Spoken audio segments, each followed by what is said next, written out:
만약 지금 당신의 집 부엌에서 깊은 밤 홀로 누군가 죽은 자를 위한 밥상을 정갈하게 차리고 있다면 어떨까요? 그 밥상 위에는 김이 모락모락 피어나는 따뜻한 밥 대신 차갑게 식어버린 쌀밥과 낯선 반찬들이 놓여 있을지도 모릅니다. 그리고 만약 단 한 번의 호기심으로 그 금기의 밥상을 건드린 순간 당신의 평범했던 삶이 송두리째 뒤바뀌는 섬뜩한 경험을 하게 된다면 말이죠. 오늘은 바로 이 귀신의 밥상이라는 소름 끼치는 도시 전설에 얽힌 이야기를 파헤쳐 볼까 합니다. 단순히 허무맹랑한 미신으로 치부하기에는 너무나도 기묘하고 생생한 경험담들이 오랜 시간 입에서 입으로 전해져 내려오고 있습니다. 과연 이 전설은 인간의 상상이 만들어낸 허상에 불과할까요? 아니면 우리가 알지 못하는 미지의 영역이 현실에 들이운 불길한 그림자일까요? 우리는 이 미스터리한 전설이 왜 이토록 강력한 힘을 가지게 되었는지, 그리고 실제로 이 금기를 깨뜨린 사람들이 겪었다고 주장하는 섬뜩한 사건들이 단순한 우연의 일치인지, 아니면 전설이 가진 어떤 강력한 힘 때문인지를 함께 추적해봐야 할 이유가 있습니다. 도시 전설이 우리 삶에 미치는 기묘한 영향력에 대한 궁금증을 자극하며 어쩌면 우리 주변에도 숨어 있을지 모를 미지의 공포를 마주할 준비가 되셨을까요? 자, 그럼 이제 귀신의 밥상 전설의 기원으로 거슬러 올라가 보겠습니다. 이 이야기는 망자를 위한 간절한 마음에서 시작되었지만 동시에 무시무시한 경고를 담고 있는 금기의 의식입니다. 전설에 따르면 깊은 밤 아무도 모르게 차려진 이 밥상은 세상을 떠난 이들을 위한 것이라고 하죠. 하지만 산자가 절대로 건드려서는 안 되는 신성한 영역, 혹은 저승과 이승의 경계를 잇는 불길한 통로라고도 합니다. 이 밥상은 단순히 음식을 차리는 행위를 넘어 죽은 자의 영혼을 현세로 불러들이거나 혹은 영혼이 잠시 머물다 가는 공간을 의미한다고 전해지고요. 그렇다면 왜 이 밥상은 이토록 강력한 금기가 되었을까요? 이 전설의 핵심 규칙은 명확합니다. 죽은 자를 위해 차려진 밥상은 그 어떤 산자도 손대서는 안 된다는 것이죠. 심지어 눈으로만 보는 것도 위험하다고 경고합니다. 그릇에 담긴 밥알 하나, 반찬 한 조각이라도 건드리는 순간 망자의 영역을 침범한 대가로 불길한 기운이 당신의 삶에 스며들 것이라고 합니다. 이는 마치 판도라의 상자를 여는 것과 같아서 한 번 열리면 되돌릴 수 없는 재앙이 시작될 수 있다는 의미를 담고 있습니다.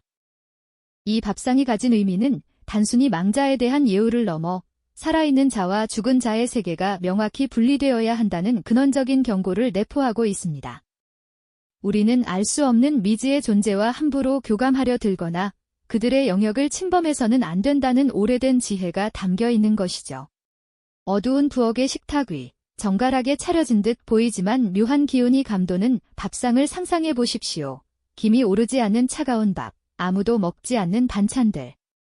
이 모든 것이 불길한 예감과 깊은 긴장감을 자아내며 우리에게 알 수 없는 공포를 선사합니다. 이 전설은 호기심 많던 사람들이 겪었다는 끔찍한 일화들을 통해 그 경고의 메시지를 더욱 선명하게 전달하고 있습니다. 과연 그들은 어떤 비극적인 경험을 하게 되었을까요? 우리가 알지 못하는 미지의 공포가 그들을 어떻게 덮쳤는지 다음 이야기에서 자세히 알아보겠습니다. 정말이지, 호기심은 때로 돌이킬 수 없는 결과를 낳는 법이죠. 이 섬뜩한 전설을 직접 확인하려 했던 세 번째 목격자는 바로 그런 비극적인 경험을 했습니다. 그는 단순히 소문을 믿지 못해 혹은 짜릿한 스릴을 찾아 금기를 넘어서려 했는지도 모르겠습니다. 하지만 그가 마주한 것은 단순한 스릴이 아니라 삶을 송두리째 흔들어버릴 만한 거대한 절망이었죠. 세 번째 목격자는 늦은 밤, 호기심과 불신이 뒤섞인 마음으로 전설 속 죽은 자를 위한 밥상을 직접 차려보았습니다. 아마 그는 내심 이런 이야기가 터무니없다고 비웃었을지도 모르죠. 하지만 자정이 넘어가면서 그의 고요했던 집안에는 묘한 기운이 감돌기 시작했습니다. 공기는 눈에 보이지 않는 무언가에 의해 무겁게 짓눌리는 듯했고 밥상 위에 놓인 촛불은 흔들리며 섬뜩한 그림자를 드리웠습니다. 그는 밥그릇 안의 쌀알들이 마치 희미한 숨결에 의해 움직이는 것처럼 미세하게 꿈틀거리는 것을 똑똑히 보았다고 합니다. 혹은 밥상 아래에서 무언가 기어나오는 듯한 착각마저 들었다고 하죠. 그 순간 예상했던 스릴을 훨씬 뛰어넘는 오싹한 공포가 그의 뼛속까지 스며들었습니다. 그는 애써 이 모든 것을 이성적으로 부정하려 했지만 빈방에서 울려 퍼지는 알 수 없는 소음과 몸을 스쳐 지나가는 차가운 냉기는 그를 더욱 혼란스럽게 만들었습니다. 며칠 밤낮을 잠들지 못하고 고통에 시달리던 그의 삶은 악몽으로 변해갔습니다. 질서정연했던 그의 보금자리는 마치 보이지 않는 손에 의해 파괴된 듯 난장판이 되어버렸죠. 아끼던 사진들은 산산조각 나 있었고 가구들은 맥없이 쓰러져 있었으며 개인 소지품들은 흔적도 없이 사라졌다가 가장 기분 나쁜 장소에서 다시 발견되곤 했습니다. 그는 폐허가 된 집 안을 헤매며 알 수 없는 존재에게 용서를 구하듯 목이 쉬도록 울부짖었지만 이미 돌이킬 수 없는 치명적인 실수를 저질렀음을 깨달았습니다. 어느 날 저녁, 이웃에 의해 발견된 그의 모습은 어두운 골목길을 홀로 방황하는 절망적인 실루엣에 불과했습니다. 전설이 경고하던 금기를 어기는 행위가 얼마나 무서운 결과를 초래하는지 그는 온몸으로 절감해야 했고 그의 삶은 더 이상 이전과 같을 수 없었습니다. 하지만 우리는 여기서 한 가지 중요한 질문을 던져봐야 할 것 같습니다. 과연 이 모든 섬뜩한 경험담들이 정말로 초자연적인 현상 때문일까요? 실제로 이런 기이한 일들이 일어나는 것이 불가능하다는 합리적인 시각도 분명히 존재합니다. 심리학자들은 도시 전설이 사람들에게 이토록 강렬한 공포를 주는 이유를 인간의 본능적인 불안감과 미지에 대한 근원적인 두려움에서 찾습니다. 그들은 이 이야기들이 단순히 우연의 일치들이 인간 심리의 불안감과 뒤섞여 만들어진 결과일지도 모른다고 설명하죠. 인간은 모호한 자극 속에서 의미를 찾으려는 경향이 있고 특히 불안하거나 답을 찾을 때 더욱 확증 편향에 빠지기 쉽다고 합니다. 도시 전설은 단순히 무서운 이야기가 아닙니다. 그것은 일종의 중요한 사회적 기능을 수행하기도 하는데요. 예를 들어 귀신의 밥상처럼 특정 행동에 대한 강력한 경고를 담고 있기도 합니다. 금기를 어기면 불행이 닥친다는 메시지는 사회 질서를 유지하고 무모하거나 위험한 행동을 막는 역할을 할 수 있다는 것이죠. 도서관의 심리학 서적들, 그리고 컴퓨터 화면에 가득한 연구 논문들을 살펴보면 미스터리한 현상에 대한 인간의 인지 방식과 집단 심리에 대한 깊은 탐구를 엿볼 수 있습니다. 빽빽한 도시의 야경 아래 수많은 사람들이 각자의 삶을 살아가지만 우리는 모두 알게 모르게 이런 이야기들의 영향을 받으며 살아가는 건 아닐까요? 마치 깊은 생각에 잠겨있는 한 인물처럼 이 전설은 우리에게 깊은 성찰의 기회를 제공하며 미지의 영역에 대한 우리의 태도를 다시금 생각하게 만드는 것이죠. 우리는 지금까지 귀신의 밥상이라는 섬뜩한 도시 전설을 따라가며 그 금기를 어겼다고 전해지는 이들의 소름 끼치는 경험담들을 살펴보았습니다. 과연 이 모든 이야기는 그저 우연의 일치였을까요? 아니면 인간의 가장 깊은 곳에 자리한 두려움과 호기심이 현실의 사건들과 뒤섞여 강력한 전설을 만들어낸 것일까요? 어쩌면 이 전설은 단순히 무서운 이야기가 아니라 우리가 무심코 저지를 수 있는 무모한 행동이 어떤 결과를 초래할지, 그리고 불확실한 미지의 영역을 우리가 어떻게 대해야 할지에 대한 조용한 경고를 담고 있는지도 모르겠습니다. 인간은 본래 설명할 수 없는 현상 앞에서 혼란스러워하고 동시에 강렬한 호기심을 느끼곤 하죠. 귀신의 밥상 전설 속에서 우리는 이러한 인간 본연의 복잡한 감정들을 엿볼 수 있습니다. 밥상이라는 지극히 일상적인 소재와 죽은 자를 위한 제의라는 금기가 만나 우리에게 익숙한 공간인 부엌을 가장 두려운 장소로 탈바꿈시키는 이 전설은 어쩌면 우리 내면에 잠재된 통제할 수 없는 공포의 반영일지도 모릅니다. 우리가 알 수 없는 존재에 대한 막연한 두려움, 그리고 그 금기를 깨뜨렸을 때 겪게 될지도 모르는 혹독한 대가에 대한 상상력이 이 전설을 더욱 생생하게 만들었을 겁니다. 이 이야기는 단순히 옛날 이야기처럼 치부하기 어렵습니다.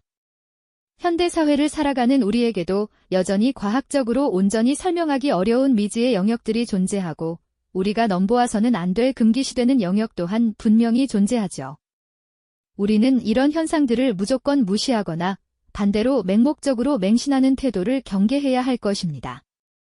대신 이 전설이 우리에게 던지는 메시지가 무엇인지, 그 속에 담긴 지혜나 경고는 없는지 깊이 탐색하려는 노력이 필요하다고 생각합니다. 귀신의 밥상 이야기는 우리 자신의 호기심과 두려움을 어떻게 다스려야 하는지, 그리고 보이지 않는 세계에 대한 우리의 태도가 얼마나 중요한지를 다시 한번 성찰하게 만듭니다. 우리는 과연 모든 것을 합리적으로만 설명할 수 있을까요? 아니면 여전히 우리의 이성으로는 감당하기 어려운 신비로운 힘이나 존재들이 우리 주변에 함께하고 있는 걸까요? 이 질문들은 우리를 끊임없이 생각하게 하고 눈에 보이는 것 너머의 진실을 탐구하게 합니다. 어두운 밤, 고요한 부엌에서 혹시라도 정갈하게 차려진 밥상을 마주하게 된다면 당신은 어떤 선택을 하시겠습니까? 그 밥상 위에 놓인 알 수 없는 존재를 위한 음식들을 그저 지나칠 수 있을까요? 아니면 호기심에 이끌려 혹은 무심코 그 금기를 건드려 버릴지도 모르는 선택을 하시겠습니까? 어쩌면 그 한순간의 결정이 우리의 삶을 송두리째 뒤바꿔 놓을 수도 있다는 섬뜩한 상상을 해보게 됩니다. 우리가 사는 이 세상은 때로는 설명할 수 없는 미스터리로 가득 차 있습니다. 그리고 그런 미스터리 속에서 인간은 자신만의 이야기를 만들어내고 그 이야기는 또 다른 이야기들을 낳으며 대대로 전해져 내려오죠. 귀신의 밥상처럼 말입니다. 이 전설이 우리에게 남긴 것은 단순한 공포가 아닙니다. 그것은 미지에 대한 경외심, 그리고 인간의 나약함과 강인함이 교차하는 지점에 대한 깊은 통찰일 것입니다. 이 전설은 우리에게 끊임없이 질문을 던지며 우리 주변에 보이지 않는 세계에 대한 상상력을 자극합니다. 우리가 탐구해야 할 미지의 영역은 아직도 무궁무진하게 많다는 것을 알려주는 듯합니다. 우리는 앞으로도 이런 알 수 없는 이야기들을 계속해서 탐색하고 그 속에서 우리 삶의 의미를 찾아나가야 할 것입니다. 우리는 앞으로도 이런 알 수 없는 이야기들을 계속해서 탐색하고 그 속에서 우리 삶의 의미를 찾아나가야 할 것입니다. 그런데 말이죠. 인간의 호기심이 때로는 감당할 수 없는 결과를 초래하기도 한다는 점을 우리는 간과할 수 없을 겁니다. 귀신의 밥상을 둘러싼 세 번째 이야기는 바로 그 무모한 호기심이 불러온 돌이킬 수 없는 실수에 대한 섬뜩한 경고를 담고 있습니다. 한 젊은 여성이 있었습니다. 그녀는 온라인 커뮤니티에서 이 기이한 전설을 접했죠. 처음엔 그저 황당한 이야기로 치부했지만 마음 한구석에 피어오르는 강렬한 호기심을 도저히 억누를 수 없었다고 합니다. 결국 그녀는 장난삼아 혹은 반신반의하는 마음으로 직접 귀신의 밥상을 차려보기로 결심했습니다. 전설이 일러주는 대로 죽은 자를 위한 소박한 밥상을 정성껏 준비했죠. 하지만 그녀는 결정적인 순간 선을 넘어버리고 말았습니다. 그저 지켜보아야 할 밥상에 놓인 음식 중 하나를 건드려 버린 겁니다. 아마도 단순한 궁금증 때문이었을까요? 아니면 자신이 이 전설을 통제할 수 있다고 착각했던 걸까요? 그 순간 그녀의 삶은 예전과는 완전히 다른 방향으로 흘러가기 시작했습니다.